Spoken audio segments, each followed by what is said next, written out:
नमस्कार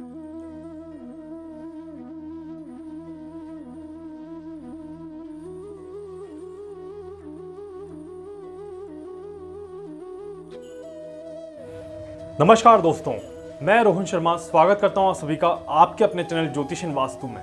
कैसे हैं आप सभी दोस्तों?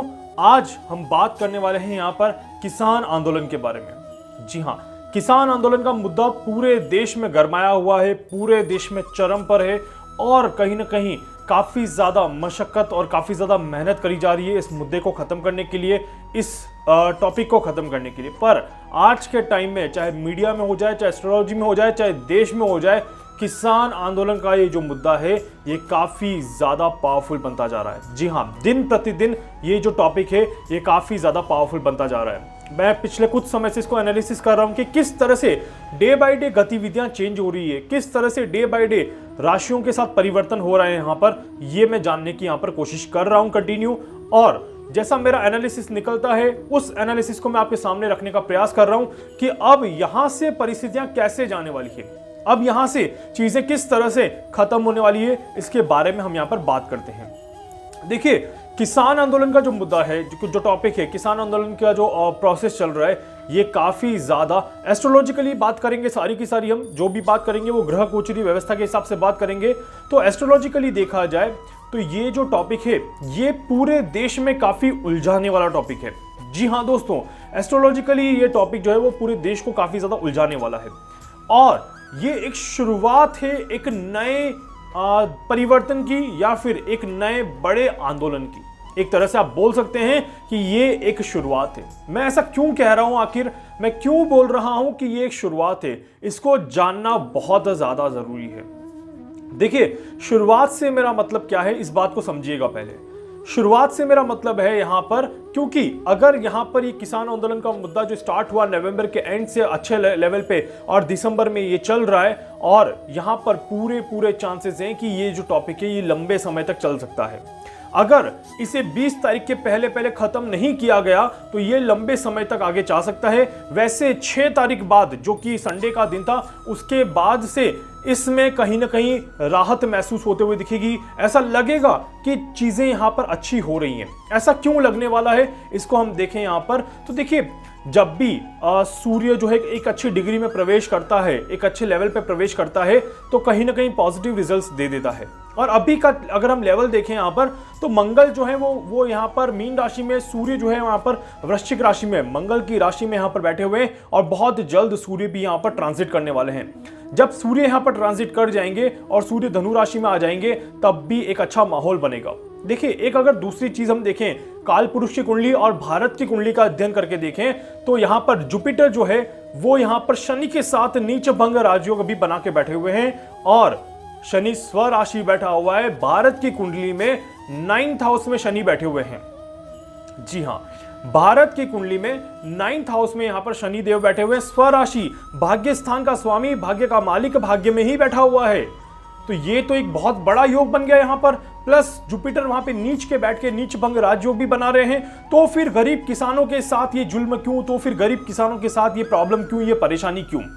सबसे बड़ा सवाल ही यही है कि जब इतनी अच्छी ग्रह गोचरी व्यवस्था है तो इतने खराब उसके रिजल्ट क्यों निकल रहे हैं? इस बात को किसी ने भी जानने की कोशिश नहीं करी और जहां तक कि मुझे लगता है किसी भी एस्ट्रोलॉजर ने इस वीडियो को बनाते समय शायद इस चीज को एक्सप्लेन ही नहीं किया कि आखिर ये माहौल उठा ही क्यों, आखिर ये व्यवस्था हुई ही क्यों। देखिए, इसके पीछे के 2 रीजन है। पहला रीजन कि शनि भी अभी बलाबल से थोड़ा सा कम है, अपनी डिग्री में उतना ज्यादा पावरफुल नहीं है जितना ज्यादा होना चाहिए। साथ ही साथ बहुत जल्दी क्लोज कंजक्शन यहां पर जुपिटर के साथ बन चुका है और यहां पर अगर देखें तो जुपिटर का ये जो राशि परिवर्तन था, जिसमें डिग्री अभी भी बहुत कम है और नीच भंग राज्यों का जो प्रभाव है वो उतना ज्यादा पावरफुल नहीं निकल रहा जितना ज्यादा निकलना चाहिए। प्लस यहां पर देखें तो शनि जो है वो यहां पे सूर्य के नक्षत्र में है। जब शनि सूर्य के नक्षत्र में होते हैं तो प्रभाव और क्षीण हो जाता है। तो यहां पर अगर हम देखें तो इस कारण से जो प्रोसेस है, जो एक काम जल्दी हो जाने का प्रोसेस था, वो प्रोसेस अब यहां पर डिले हो रहा है। उस प्रोसेस में डिले के कारण यहां पर दिक्कतें ज्यादा बढ़ रही है, परेशानियां थोड़ी सी ज्यादा बढ़ रही है और उसके कारण से यहां पर चीजें जो हैं वो थोड़ी सी फ्लक्चुएट कर रही है। बातचीत हो रही है पर अटक रही है, फिर बातचीत हो रही है पर अटक रही है। दूसरी चीज, इंपॉर्टेंट चीज क्या है कि हमारे देश की कुंडली के लग्न में ही राहु बैठा हुआ है, उसे हमें भूलना नहीं चाहिए। जी हां, लग्न में ही हमारे देश की कुंडली में राहु बैठा हुआ है और ये राहु जो है ये यहां पर चीजों को उलझाने का काम कर रहा है। देखिए, राहु जितना खराब है उतना ही अच्छा भी है, अच्छा फल भी देगा, बट समय आने पर, अभी नहीं। तो यहां पर ये राहु जो है वो चीजों को उलझाने का काम कर रहा है और उसके कारण से बातचीत बन रही है, बातचीत बिगड़ रही है, बातचीत बन रही है, बातचीत बिगड़ रही है, बस यही प्रोसेस चलता जा रहा है। इन सबके बीच में अगर आप एस्ट्रोलॉजिकली भी देखेंगे और प्रैक्टिकली भी देखेंगे तो उलझ कौन रहे हैं? भारत की जनता। जी हां, किसानों के बीच में और सरकार के बीच में जो एक वाद विवाद का दौर चल रहा है, उसके बीच में जो उलझन हो रही है वो उलझ कौन रहे हैं? भारत की जनता उलझ रही है। आज देखिए, किसान आंदोलन का विरोध नहीं कर रहा हूं मैं, ना ही बोल रहा हूं कि वो गलत कर रहे हैं, ना ही बोल रहा हूं कि वो सही कर रहे हैं। मैं सिर्फ ये समझाने की कोशिश कर रहा हूं कि इंसान की जब बुद्धि भ्रमित हो जाती है तो वो किस तरह से अपने आप को बाहर निकालने की कोशिश करता है। 9th हाउस से जो दृष्टि पड़ रही है वो तीसरे घर पे पड़ रही है। तीसरा घर भारत की कुंडली में बाहरी देशों की सीमाओं को और जनता के आंदोलन को लेके कहा गया है यहां पर। और साथ ही साथ आप यहां पर देखेंगे तो जब इस तरह की परिस्थितियां बनती है तो जैसे ही ये दौर बना वैसे ही भारत की जनता को सबसे ज्यादा प्रॉब्लम हुई, जनता को सबसे ज्यादा परेशानी हुई। आज के टाइम पे अगर देखें तो किसानों ने पूरे दिल्ली को घेर रखा है, पूरी दिल्ली को अपने अंडर में ले रखा है, जिसके कारण से लोगों को आने जाने में बहुत ज्यादा तकलीफ हो रही है। आम जनता को हॉस्पिटल जाने में, अपने काम पर जाने में, यहां से वहां जाने में बहुत ज्यादा मेहनत करनी पड़ रही है। जी हां, तो देखिए, आंदोलन करना गलत नहीं है, बट आंदोलन इस तरह से किया जाए कि किसी को परेशानी ना हो और आप सीधा सरकार से अगर बात करें, आप सरकार से डील करें तो वो एक ज्यादा अच्छा रिजल्ट निकालता है। जबकि ऐसा आंदोलन जिसमें पूरे देश में खलबली मचा रखी है, जिसने पूरी दिल्ली की जनता और आस पड़ोस के जगहों की जनता को परेशान किया हुआ है, तो ये आंदोलन खराब होता जा रहा है। जी हां, मैं अभी भी कह रहा हूं कि ये आंदोलन कहीं ना कहीं खराब होता जा रहा है, इसे रोकना बहुत ज्यादा जरूरी है। 20 दिसंबर तक अगर ये रुक जाता है तो ये बहुत अच्छा है, नहीं तो ये एक खराब रूप ले सकता है, ऐसे चांसेस यहां पर दिखाई देते हैं। ये बात मैं पहले भी बोल चुका हूं कि 20 दिसंबर तक अगर ये आंदोलन चल जाता है तो बेस्ट है, अगर नहीं तो फिर ये फरवरी के एंड तक खत्म होगा, ऐसी कैलकुलेशंस निकलती हैं। और फरवरी में जो 6 ग्रहों की युति जो बनेगी, उस युति के बाद भारत की सरकार द्वारा ही किसानों के लिए कुछ कठिन निर्णय या कुछ महत्वपूर्ण निर्णय लिए जाएंगे और उसके बाद ही इस आंदोलन में खत्म होने की गुंजाइश यहां पर बनेगी। तो ये अगर डिले हो जाता है तो जनवरी फरवरी का महीना जो है ये काफी ज्यादा मशक्कत वाला रहेगा और भारत की सरकार को बहुत ज्यादा मेहनत करनी पड़ेगी यहां पर, जिसके कारण से भारत की जनता को भी कहीं ना कहीं परेशानी उठानी पड़ेगी।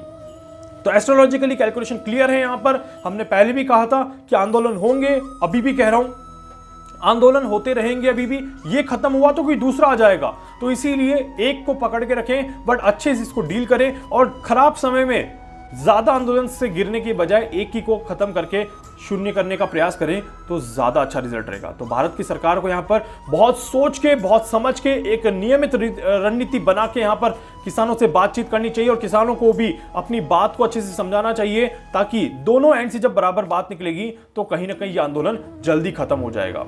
तो यहां पर उम्मीद करता हूं कि कैलकुलेशन जो है वो ऐसी चलती जाए और ज्यादा खराबी, ज्यादा नुकसान किसी को ना हो, किसी के भी जान मान को हानि ना हो और बड़े ही प्रेम से ये विवाद जो है वो सुलझ जाए। और थोड़ा सा मुझे अभी भी लगता है कि कहीं ना कहीं डिले होने के चांसेस हैं, बट अगर ये जल्दी हो जाता है तो ये बहुत ही अच्छा है, क्योंकि सर्दी का माहौल है, सब भी जने परेशान हो रहे हैं और किसान भाई अगर परेशान होंगे तो कहीं ना कहीं पूरे देश को कहीं ना कहीं नुकसान हो सकता है। पहला जब दौर था, देखिए पहला जब दौर था नीचभंग राजयोग, जब गुरु नीच के हुए थे, जब पहला दौर हुआ था तब क्या हुआ था, तब भी लॉकडाउन जब लगा था और सारे के सारे मजदूरों को, गरीबों को अपने अपने गांव लौटना पड़ा था, तब भी बहुत माहौल बिगड़ा था। और अब परिस्थितियां अलग है, ग्रह गोचरीय व्यवस्था अलग है, बट ट्रांजैक्शन में कहीं ना कहीं गुरु नीच के हैं, शनि के साथ युति है और दौर अलग है, पर रिजल्ट कहीं ना कहीं वही है। तो इसीलिए यहां पर किसानों को, गरीबों को, आम जनता को परेशानी हो रही है और ये बढ़ सकती है अगर इसी तरह से ये चलता रहा तो इसीलिए यहां पर ये बहुत जरूरी है इस चीज को समझना, नहीं तो आने वाली स्थिति में जनवरी तक कहीं ना कहीं माहौल ज्यादा बिगड़ेगा। भारत की सरकार को कहीं ना कहीं बहुत ही ज्यादा महत्वपूर्ण और कठिन निर्णय लेने पड़ेंगे स्टार्टिंग में, उसके बाद फरवरी में किसानों के हित में कुछ निर्णय लिए जाएंगे और इस बीच में हो सकता है कि मोदी सरकार का विरोध भी किया जाए, तो ऐसे भी चांसेस यहां पर दिखाई देते हैं। जी हाँ दोस्तों, उम्मीद करता हूं ये वीडियो आपको समझ में आएगा। इस वीडियो से आप गंभीरता को समझेंगे और साथ ही साथ आप इस वीडियो को दूसरों तक शेयर भी करेंगे। जिन लोगों ने गलत कैलकुलेशन करी हुई है उन तक ये पहुंचाने का प्रयास करिए ताकि उनको पता चले कि क्या सही है और क्या गलत है। वीडियो को लाइक करिएगा, चैनल को सब्सक्राइब करिएगा, बेल आइकन पे क्लिक करिएगा और ज्यादा से ज्यादा लोगों तक पहुंचाइएगा ताकि ज्यादा से ज्यादा लोगों तक ये वीडियो पहुंचे। और टेलीग्राम पर भी ज्वाइन कर लीजिएगा ताकि टेलीग्राम पर भी आप जुड़ सकते हैं। ज्योतिष एंड वास्तु आपको लिखना है, टेलीग्राम पर अगर आप जुड़ते हैं तो उसमें भी आपको काफी ज्यादा डेली अपडेट्स मिल सकते हैं। उम्मीद करता हूं आपको वीडियो अच्छा लगेगा और अगर आप अपनी कुंडली एनालिसिस करवाना चाहते हैं या ईयरली प्रेडिक्शन रिटर्न में चाहते हैं, मुझसे संपर्क कर सकते हैं। धन्यवाद।